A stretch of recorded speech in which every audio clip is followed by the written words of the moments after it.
Okay. Well, thank you, everybody. Thank you, Kelly, for the nice intro. Thank you to Cindy for inviting me. I am, a little bit familiar with this organization, so happy to be here and learning a lot more about this. So, yeah, thank you for having me. Has anybody been to a cat cafe before? Okay, all right, lots of, okay. Anyone not like in another, not mine, but a different city. Okay, so cat cafes are all over the world. So I'm going to tell you a little bit about the Cat Lady Cafe here in South Bend. So thank you. Okay, so what is a cat cafe? For anyone that doesn't know and that hasn't been, we just really wanted to create a fun and cozy environment for people to visit with the cats. We partner with the Humane Society of St. Joe County, so all of the cats except for one are up for adoption. And this is, you can read a little bit of the history. Like I said, they're all over the world and over 250 now in the US, which is pretty cool. We think ours is the coolest, of course, but that is pretty cool. So how I began, because a lot of times people will ask, how did all this begin and where I got the idea from. So I have been involved with the Humane Society of St. Joe County since 2009. We adopted a dog. I wanted to start volunteering, and then, as I'm sure many of you know, once you start doing something, you just get you're volunteering more. I'm on the board of directors. Everybody knows, I'm sure, how that goes. So, and I'm still there today. I'm still there today. So, found my passion for animal welfare, and yeah, we love our pets, and I love what the Humane Society does. So happy to be a part of that organization for sure. So in 2017 was when I visited London, and a friend of mine who is not a cat person but knows that I am took me to a cat cafe, and I had heard a little bit about them but had not experienced one, and I thought, okay, this is really cool. I think South Bend needs one, and I want to be the one to do it. So 2017 was kind of where the dream was sparked. And then a lot of time of, okay, what am I doing? And again, speaking to a room of business and entrepreneurs, how it starts as a dream, then how do you get to the next step and the next step? So I was still volunteering. I volunteered with the cats mostly for the Humane Society. Just a lot of brainstorming and a lot of, how can I make this work? And are people going to want to come? Is this something that South Bend truly can embrace? So those were some of the big things that worked on a lot. I did go through the Spark program through St. Mary's Women's Entrepreneurship Initiative. Try to say that 3 times. Obviously I can't. And that was helpful. I did that. The pandemic was good to me in that sense because I was downsized from my job and had the time to work on the. If anybody's done the Spark program. It's time intensive. So I had the time to work on it, and it's 10 weeks of classes, and you're digging into everything. You're doing the brainstorming. You're again seeing if this is feasible. So I had the opportunity to do that in 2020. And then one of the big questions that we work on in the Spark program is okay, what problems will we solve? And that's also I think a general business. When you're starting a business or creating a business, what problems are we going to solve? So really, of course, one of my main goals was to help the shelter pets get adopted. I mean, that's the main mission of the business. It's a different, environment. It's not meant to replace going to the shelter, going to PetSmart, and visiting with animals. It's meant to be different, and it certainly is. We wanted to also be a different type of coffee shop. So we work with local roaster to, we have a full espresso machine. And we do lemonades, hot cocos. We also serve baked goods, some are which from my friend Pam at Chips and Doodles. So we outsource those as well. And but also the environment. Again, the environment. It's you can come, study, relax, hang out. Not going in to see the cats. There's a fee for that, which I'll get into that. But also just a place to come and bring your laptop, meet a friend for coffee, and hang out. So we knew we wanted to be a different type of coffee shop. Again, lots of coffee shops in the area, lots of places for people to study and work remotely. We knew we wanted to have that angle and be different, and we are. We wanted to reach people who may not be able to adopt, but still wanted to interact with cats, and there are so many people in this category.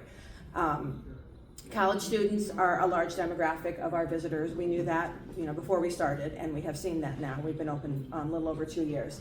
So college students are missing their pets at home, can't visit. There's a lot of people that, for a variety of reasons, can't adopt. Someone in the family is allergic.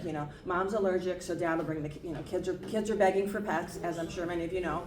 And so, say mom's allergic, so dad will bring the kids and hang out with the cats. We have a lot of people that are not up to adopting, but still come and visit us, and that all helps.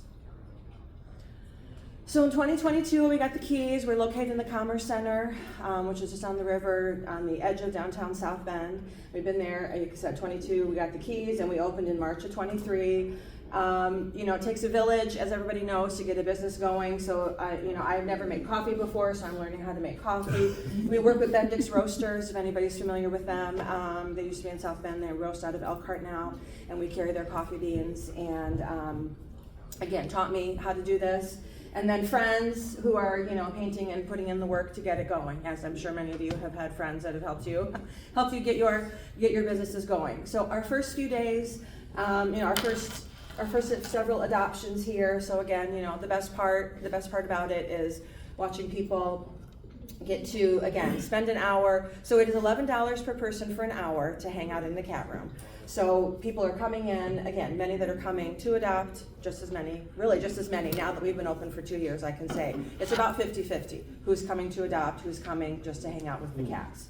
But again, getting them adopted is the goal. So again, some of our first adopters, they spend an hour in the room, kind of figured out, some of them fall in love right away. Some of them take the whole hour to kind of decide, who captures their interest. So again, some of our first few adopters. And then, as I mentioned, so we partner with the Humane Society. So I always like to say they do all the hard work, and we get to have all the fun. They get all the cats vetted and ready to come and be in our space. Everybody's been spayed or neutered, up to date on their vaccinations. So they do all of that. They also handle the adoption process for us. So we're really just having the fun and in the middle of everything. We have one cat who's not adoptable. His name's Chipmunk. You'll see him. If you've seen our billboards or social media, he's everywhere. He's our guy. And then everyone else lives with us till they get adopted. So these guys have gone home. And then I did mention about the coffee shop. So that was something that there are, again, a lot of cat cafes. They're all a little bit different, of course. And I knew that I wanted to put in the time and the money and the work to have a coffee shop, and wanted to have that as part of the experience. So we do have a lot of people that just will come in and grab a coffee from us, and we want to have more of that. So when it gets to the end and you ask the question of what you can do, I will to help me, I will talk about that. But again, we got games and puzzles, and people can always come in and grab a drink and hang out in the back. There's no charge for that. The $11 per person is to go in with the cats. And there's never a charge. I mean, we hope you buy a drink from us, but there's never a charge to come and hang out on the cafe side. So here's Chipmunk. He's the guy. He stays. So again, I kind of touched on it, but just you can read this and see who's who, as really who we were when we were planning. This is who we thought would be our visitors, and then this is true to who we have seen come through.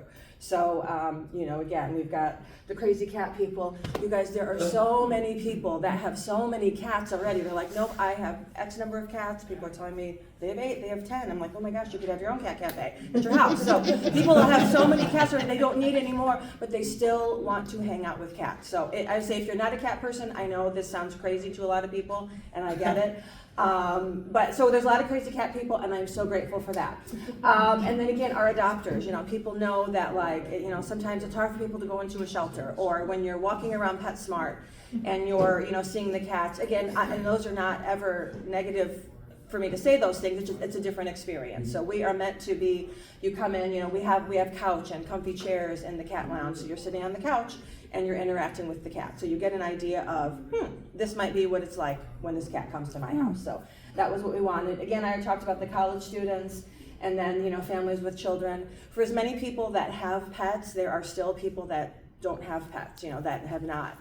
And, especially we see a lot of families that don't have pets, and they have little ones, and so they come to try an hour and see, okay, how do my little ones act with the cats? And this is kind of an entry, So we do a lot of education as well. That's a big part of what we do that I didn't necessarily realize was going to be, but again, explaining to people, how's a cat different from a dog? Not everybody knows that. You know, how to interact with cats, how to care for cats. So we've had lots of different people that have come to visit us, and these are our people right here.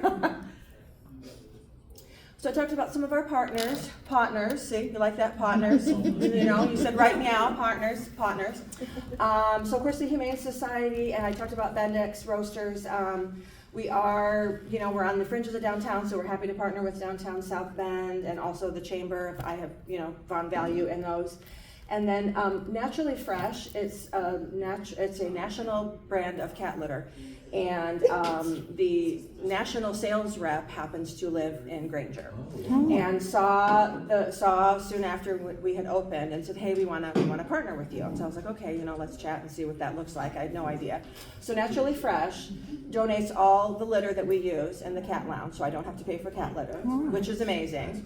And then they also donate a bag to all of our adopters. So that has been an amazing partnership. Huge. Almost soon after we opened, and I mean, you know, it would not have happened, of course, if Peter, the sales rep, didn't live in Granger and see my article in the paper. So that one is one that I love to talk about, and it's been a big win. So yeah, and then local connections. Again, I think that, you know, this crowd and others are wondering, you know, what else we do, or it just these are important things. You know, being a local business, I've learned over the past couple of years, you know, just how important it is for me, you know, personally now to make sure that I'm shopping local, but also I want to partner with local organizations. I want to have Pam's cookies instead of, you know, getting them from somewhere online. I want, you know, so we partner with, I'll talk just about a couple of them, but we partner with ADAC, if people are familiar with that organization, and they will bring their clients, adult clients with some sort of disability that are looking for a job. I'm not providing the job. I am just providing an hour of time where the staff can bring their client. The client's doing activities in the cat room, so they're scooping litter, they're refilling the food and the water, and the staff person is observing to see the client's skill base. So we do that. We've held blood drives before for the Medical Foundation, Pigeon and Hen Pottery, those gals who own that, we do a monthly event with them at the Cat Cafe where people can come and paint pottery. They bring cat-themed pottery, and that has been a good partnership as well. Having events is a big part of helping me pay the rent and bringing people in, because it's just another way of getting people in the door. And one of the things that we have learned is people really are always looking for something to do, some sort of activity, and we're happy to, you know, fill that spot for folks. We, you know, last week being the local school spring break, we were, like I was telling everybody, like every day was a Saturday for us because everybody was, yeah. So we're very grateful that that we're on people's list to come and visit and hang out with our kitties. So we are, so again, in the Commerce Center, if you're familiar with that, it does overlook the East Race. So I recently received an alcohol permit, so I'm able to sell beer and wine. So that just as a, you know, another revenue stream, doesn't make anything to do with cats. But the outdoor space is a beautiful space that overlooks the river. So working on, you know, updating our patio, called the Catio, and really just, again, nothing to do with cats, but just another way to hopefully get people to come down and have a space to hang, and another revenue stream. So that is currently in the works because it is 2025. And then that you know, couldn't do this without my partner in crime, Mr. Cat Lady. He holds down the fort and takes that title willingly for the most part. And you know, before I was a full-time cat lady, I worked in fundraising and special events and nonprofits throughout the community. So it was a big jump, as many of you know, to, you know, leave a regular full-time job with benefits and regular salary to, you know, to do the crazy thing that, you know. So could not do it without him. So that is it for me. But I'm happy to take any questions or fill in anything that